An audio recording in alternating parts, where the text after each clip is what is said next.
The special relation people had to the 432 Hz music has been a mystery for ages, but at one point, someone tried to replace that relation with something else. Who tried changing the 432 Hz music we knew to 440 Hz music? Why did they try this? Why did they try to cover it all up? Stay with me, because I'll show you the power of 432 Hz frequency. Music is all around us. People nowadays can't imagine their lives without music. From classical to pop, and from folk to subcultures such as punk or black metal, there are a huge number of options on the market when it comes to music. And because people consume so much music every day and in almost every aspect of their lives, they usually tend to pick the music that best represents their moods and feelings. Also, music can change these moods and feelings. People are often very susceptible to certain music, and will almost unconsciously play what they feel will boost their spirits when they're feeling sad, pump them up before a workout, or help them cry when they feel the need to, but can't really do it on their own. Music can also have a healing effect, and I'm not just talking about the making somebody feel better after a breakup kind of healing. I'm talking about actual healing. Some music can actually have positive effects on the body, such as lowering blood pressure, altering neural waves, and even stimulating certain parts of the body in order for them to work better. That music is usually the one we find encoded at 432 Hz. But what's so special about 432 Hz music? If it's so beneficial to humans, why isn't it more popular among artists and producers of today? Is there some sort of plan to remove 432 Hz music and replace it with only 440 Hz? Who stands to gain from something like this? How and when was this discovered? And how does it link to many other things that surround us? Music was invented about 35,000 years ago. There's nothing certain about who invented music and what music actually was back then. Rhythmic sounds and cadences may be the first sounds ever made by humans that may pass for the definition of music. Whistling is also a strong contender for the first sounds made by somebody that could resemble something musical. The truth is that nobody knows. As time went on, what then was considered music was probably used for communicating over long distances, or to warn people of different dangers. People eventually started developing a more and more complex understanding of music, and they started creating what can only be described as songs. These were created by combining different sounds together and aligning them in a certain order as to obtain somewhat of a musical picture. These first songs were most probably used to entertain and also to help people worship various deities during rituals. The oldest song ever discovered is called the Hurrian Hymn No. 6 and dates back to around the 14th century BCE. Although it isn't known how that song was sung, there have been a lot of speculations, and there are even a few recordings of it being sung, made by researchers and university professors. Speaking of developing music, instruments were also a big part of the process. First off, percussion instruments were invented. These were among the simplest. After them, the wind ones were the next logical step. Blowing on the edge of a leaf is still used in some rural communities around the world in order to create music or a phonic background for something. After those, strings came along. This is where things really took off for both instrument and music creators. That's mainly because string instruments offer a much wider range of sound. But in order to create different sounds, tuning is needed.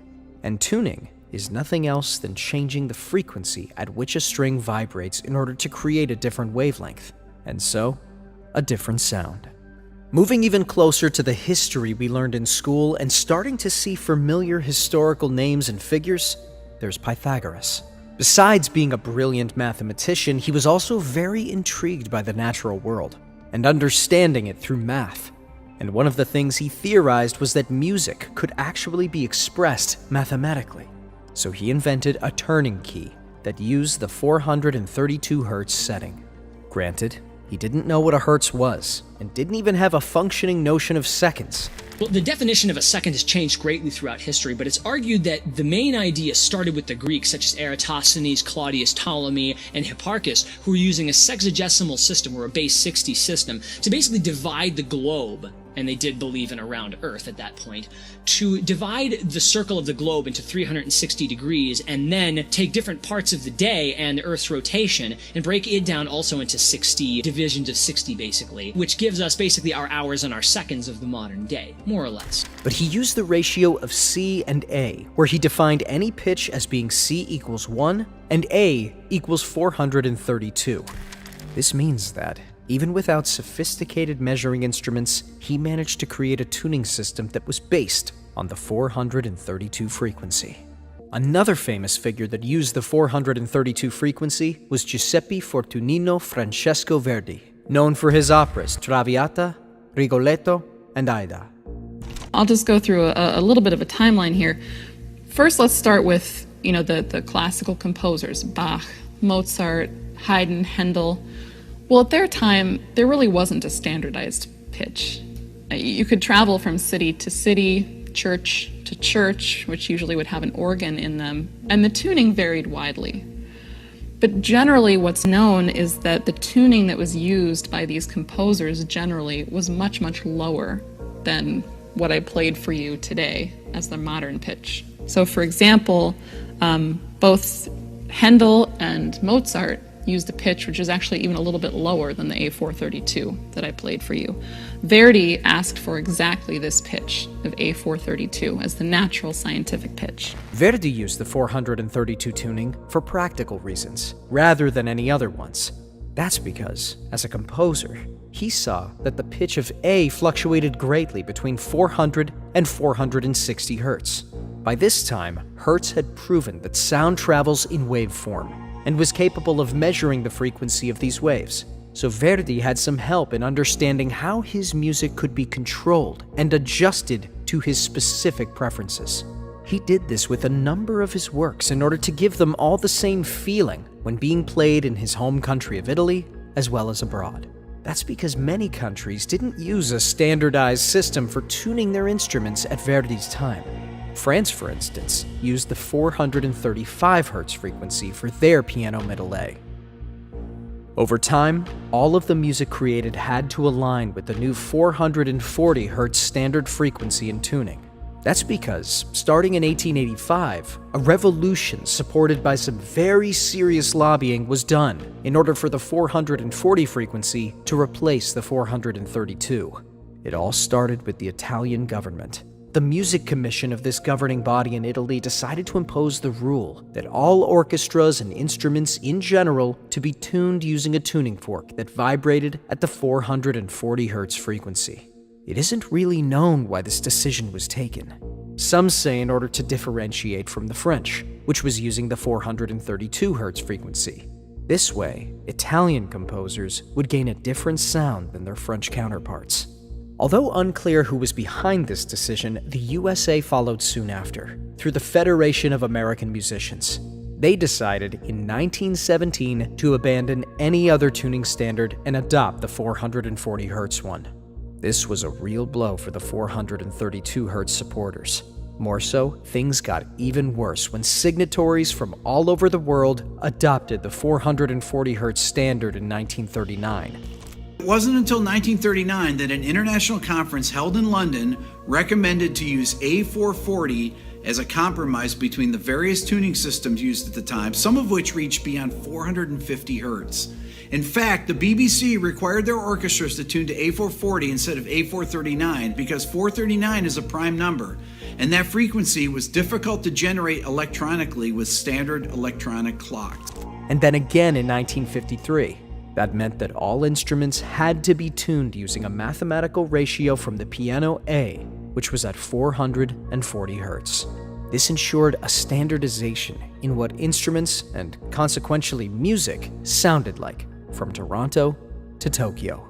But not every musician is happy with this standard. That's because many believe that 440 is an unnatural frequency, arrived at randomly and without any scientific support. The 432 Hz frequency is more easily relatable. That's because it's derived from the 8 Hz frequency discovered by Otto Schumann and has been called the Schumann frequency, or Earth's frequency. It got that name because Schumann demonstrated that waves traveling from Earth to the ionosphere surrounding it do so at an 8 Hz frequency.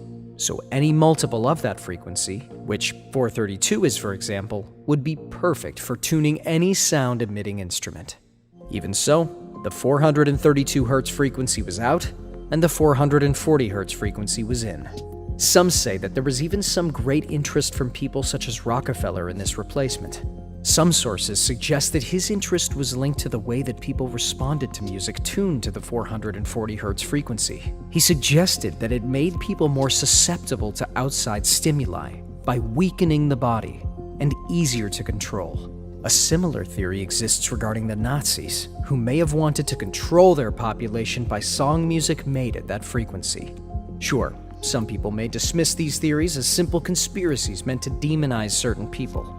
But the fact that the 440 frequency has been the standard for tuning instruments and so has influenced the entire music industry for generations still remains. As stated earlier, the 432 Hz frequency has been around for a very long time and has been used by many prominent figures in history, from mathematicians to musicians from all ages and parts of the world. All have had some sort of connection to this frequency. But what links can be found beyond mathematics and music? Turns out that the number 432 is quite often found in the things that are around us, and has been used for a very long time in various ways, from ties with architecture, medicine, and even with astronomy. Some people may say that when you set out looking for evidence of something you believe of being true, you will always find what you're looking for, even if you have to bend the truth sometimes, or ignore other relevant evidence to the contrary. But this isn't the case. That's because there are a lot of scientists out there that have, over the years, proven that the number 432 is actually pretty important. That's because it has links to a lot of other important phenomena from around the world. It even appeared in sacred writings. For example, the Great Flood mentioned in the Bible has correspondence in other cultures as well. But the time period when it took place isn't the same. In some written accounts from Babylon, the flood took place some 432,000 years ago, from the point that they consider to be creation. For example, the Great Pyramid of Giza is a very interesting example of how the number 432 is linked to architecture. That's because the relation between the size of the Great Pyramid and that of the Earth is exactly a ratio of 1 to 43,200. We can go even deeper and explain that by multiplying that ratio with the height of the Great Pyramid and divide that number by the number of feet there are in a mile, which is 5,280, we will get 3,938.685. That number, although still 11 miles off, is pretty close for ancient Egyptians to the radius of the Earth, as measured between its poles. Also, by using the perimeter of the base of the pyramid and multiplying it with 43,200, and then dividing that result by 5,280, you will get the number 24,734.94 miles.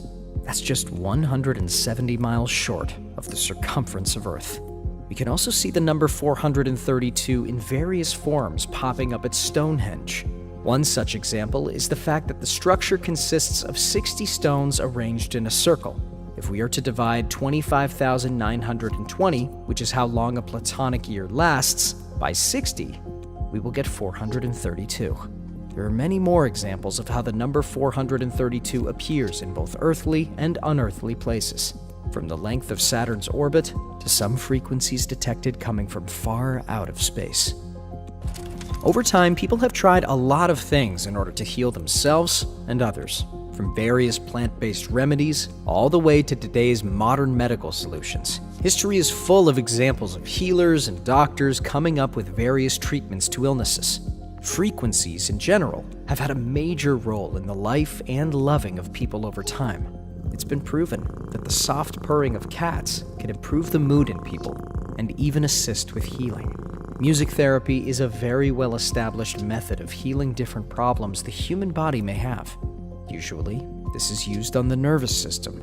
Music has been seen as the optimal solution for stress relief, calming an agitated mind, or even improving sleep patterns and neural pathways. But why is it so efficient? Everything around us, including our own bodies, is matter that vibrates at a certain frequency. So interfering with that frequency and making it higher or lower can improve your general well-being. That's how music therapy works. The sounds and tracks used in this type of therapy are used to create a general sense of happiness and well-being within the mind of the patient. This helps them relax and lower stress levels. It's been demonstrated that listening to certain music every day can improve things like decision-making. It can stimulate the production of serotonin and dopamine, and it can stimulate your bodily functions, regulating them in case they're blocked. In a word, music has a benefic effect over your whole energy. But what kind of music should you listen to in order to get this effect? This is where the 432 Hz music comes in again. Being a frequency that is much more related to the natural frequency of Earth itself, it's easier to listen to. Musicians and scientists have said for a long time that music at a 432 Hz frequency doesn't need to be turned up that much, having a more natural feel to it than music at 440 Hz. Because of this, it can be listened to by almost anyone, regardless of age. So it can be used for children or younger people to help regulate their sleep or lower their stress levels. It can also be used in older people that have a high blood pressure.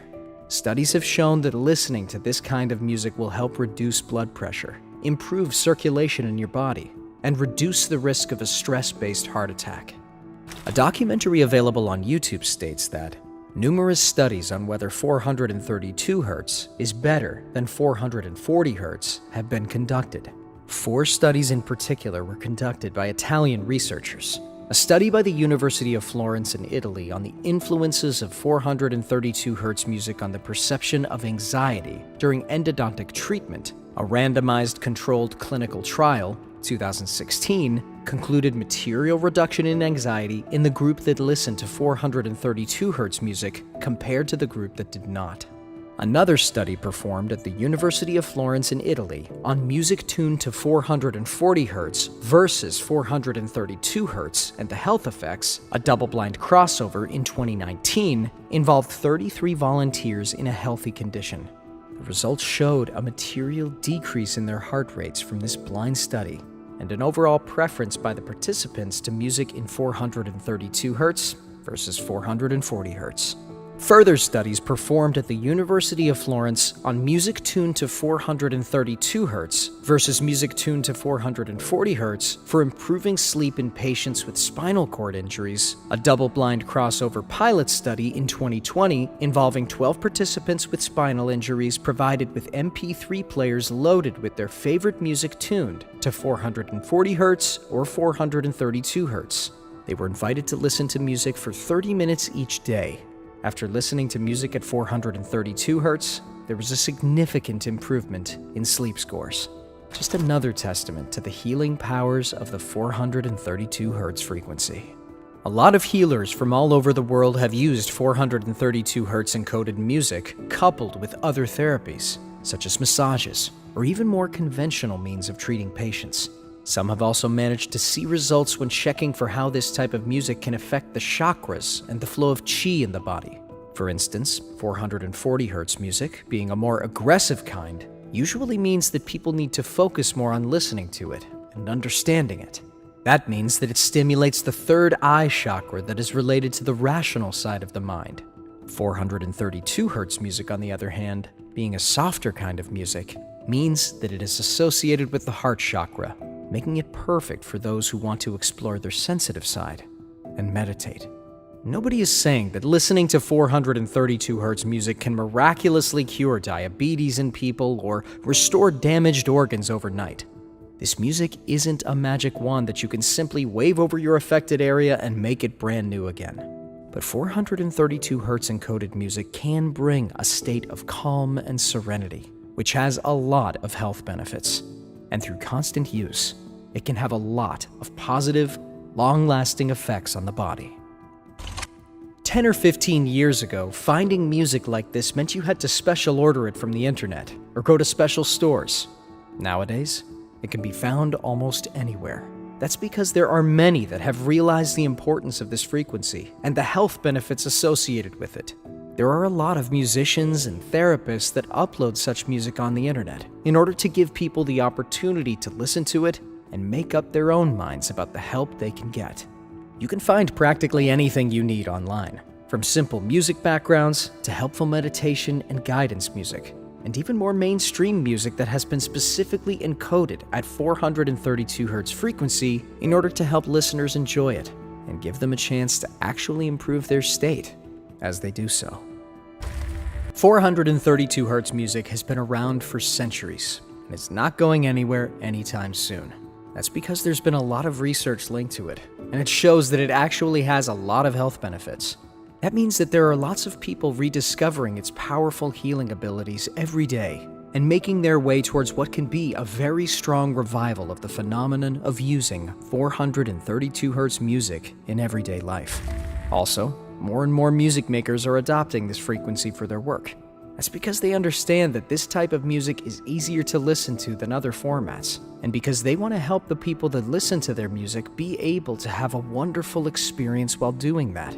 Unfortunately, the mainstream music industry is still dominated by other encoding formats, mostly because retuning or buying new instruments may be quite difficult, and not to mention expensive.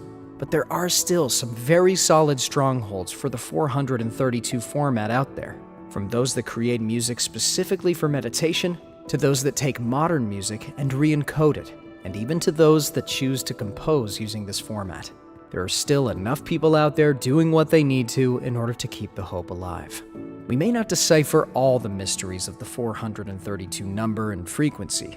It's been a part of history for a very long time and will continue to mesmerize and fascinate many researchers all over the world. There will be many more articles written about it, studies and researches done, but the mystery is part of its charm. So maybe we should just accept that this is one of those numbers that simply exist in nature and is related to many things of importance, both in our day-to-day lives as well as on a higher plane, and try to use its powers as carefully as possible to the benefit of us and others.